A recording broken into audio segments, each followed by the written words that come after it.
Hey folks, I'm the Fawn. Welcome back to your favorite weekly opinion show, the Fawn's Weekly. Just last week we talked about the COCET scam. Since then we've been pulling at threads and found there were no threads at all. The Emperor had no clothes. What I'm about to share is a real gem, at least for me. The people involved? They might not find it so amusing. Pay attention now. It's a bit confusing at first, but everything connects. It'll all make sense by the end. In Mexico, there's this thing called RENAID. It stands for National Registry of Physical Culture and Sports in Spanish. It's supposed to be a centralized, reliable, and up-to-date database. It's meant to support decision-making, like implementing actions to allocate funds for developing physical culture and sports in Mexico, optimally and decisively. At least that's how they describe it themselves on their website. When you register in this database, obviously meeting a set of requirements, you get something called the RUD, which is the Unique Sports Registry, and then you become part of CENAID, which is the National System of Physical Culture and Sports. Now, why are these three things important? I could list many reasons, but I'll sum it up in two. If you're not registered here, you don't exist in Mexican sports. And if you don't exist, there's no money. That's the other thing, no small matter. The Mexican Taekwondo Federation has been a member of this system since 2008. However, they haven't renewed their membership since 2024, meaning they don't exist and can't access public funds. I'm not saying this, CONAID itself is. So next time someone tries to lecture you about informal tea or subpar schools, show them this info to reveal who's really informal. Let's continue. To recap, CONAID, RUD, CENAID. If you're not in the system, you can't be considered a sports federation. Plus, the FEMEX president's name hasn't been on the World Federation site for months. So, no registration in Mexico or WT. And by law, only sports federations can call for national championships and form national teams. But Fauno, didn't a national event just happen at CENAR? Why lend facilities if the federation isn't recognized? Do you think we're stupid? Yes, I do, but that's not the point. This is where it gets interesting. According to a transparency request from an unexpected source revealed that the facilities weren't requested by the federation, but by René Lizarraga, the current national coach. The request wasn't for a national or pre-selection event, but for a technical assessment for the Canada Open and US Open. It's crucial to distinguish between an evaluation and a national event. Only the federation can call a national event, and right now it technically doesn't exist.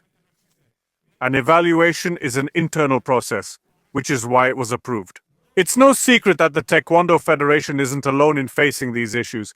Because of this, the previous federal administration began opting to provide resources directly to athletes and coaches.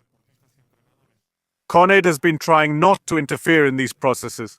It's not the first time René has requested public funds. He did so several times last year.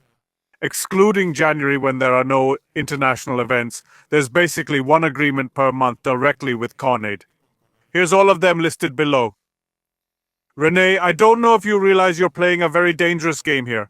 I said it last week, and I'm telling you directly now, be careful not to face future shame. But Fauno, why didn't CONAID notice? Are they idiots too? No. CONAID isn't stupid, they noticed. Remember the podium photo without logos I showed you 8 days ago? Well, CONAID ordered their removal. They didn't cancel the event, as that'd be shooting themselves in the foot. Thinking current Mexican Federation leaders planned this gives them too much credit. They clearly have someone in CONAID. Someone approved the facility loan. Yeah, they weren't charged a penny for the venue. This move might have cost their CONAID contact their job, but that's speculation. In recent COCET courses, Vladimir Ortiz was seen presenting. He lost his job Monday and whined to Proceso magazine, saying it's unfair to fire such a cool guy. So here's the plot. A coach requests facilities for a technical control. Someone at CONAID approves the request. Instead of technical control, they hold a national event. CONAID notices, orders the wolves removed from banners, and the one who approved the request starts working on COCET courses. Right after, they dismantle the high-performance department, and the one now teaching Femex courses loses their job. I don't know. Dear 3 or 4 subscribers, it's too many coincidences to just ignore. But don't take my word for it. Check the transparency document I'm referencing and see for yourselves. It's a mix of laughter, anger, and a couple other emotions. Highly recommended. I'll leave it linked below. They've been scammed with COCET, scammed with the national event. What else needs to happen? Ironically, they were charged for an uncertified course to coach at an informal event. So Billy and his team tried once again to deceive their members, and now CONAID too. That's shamelessness on a godly level. Or risking it all, knowing these are the last chances to do so. By the way, they might argue it wasn't a national event, making excuses despite it being announced as such everywhere. Even the invitation itself mentions it as a pre-selection, not a technical control. I'll leave that info below for you. The Mexican Federation is clearly pushing its luck, and it's bound to backfire soon. They've never been known for honor, but for their massive cynicism. And this, without a doubt, was their masterpiece. I hope you enjoyed it. Please subscribe, hit the bell, and share our content. It's the best way to support us. For more tangible support, check out our channel memberships or virtual store.